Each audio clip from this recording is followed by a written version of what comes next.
సహాయ నిధి చాలా మంది అత్యవసర సమయాల్లో చికిత్స చేయించుకున్న పేద మధ్యతరగతి కుటుంబాలకు గొప్ప భరోసా ఇస్తా ఉంది. జిఎస్ఎల్ మెడికల్ ఇన్స్టిట్యూషన్స్ మరియు కిమ్యూ ఇంటర్నేషనల్ యూనివర్సిటీ భాగస్వామ్యంతో ఇండియన్ అలైన్డ్ ఎంబీబీఎస్ కోర్స్ అడ్మిషన్లు అందిస్తోంది నియో.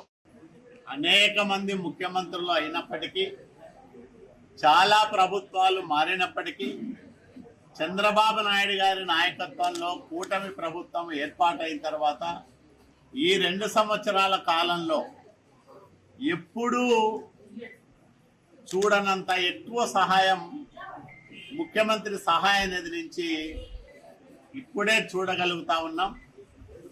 ఈరోజు 51 మందికి 33 లక్షల రూపాయలు సహాయం చేశాం. జబ్బున పడి భర్తను పోగొట్టుకున్న ఒక భార్య, అట్లాగే 4 పిల్లలకు ఒక సహాయం అందింది ఈరోజు. అట్లాగే తల్లి చికిత్స కోసం అప్పులు చేసి ఖరీదైన వైద్యం చేయించిన తల్లిని పోగొట్టుకున్న కుటుంబానికి ఆర్థికంగా మేము కొంత వెసులుబాటు కలిగించాం.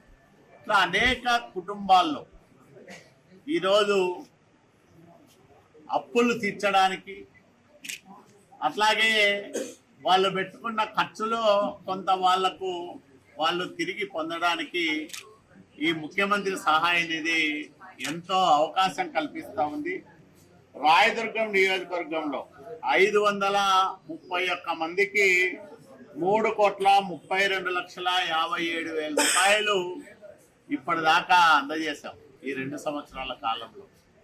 ఇది ఎంతో సంతృప్తినిచ్చే కార్యక్రమం. ఒక ప్రజాప్రతినిధిగా చాలా గ్రామాలకు వెళ్ళినప్పుడు, పట్టణంలో వార్డులు సందర్శించినప్పుడు, మేము బళ్ళారిలో, బెంగళూరులో ఆసుపత్రుల్లోకి వెళ్ళి చికిత్స చేయించుకున్నాం. ఆర్థికంగా ఇబ్బందులు పడతా ఉన్నాం, మాకు ఏం చేయాలో దిక్కు తోచడం లేదు అని వాళ్ళ బాధను, ఆవేదనను, అప్పుల భారాన్ని నా దృష్టికి తీసుకొచ్చినప్పుడు నేను కొంతమందికి హామీ ఇచ్చా.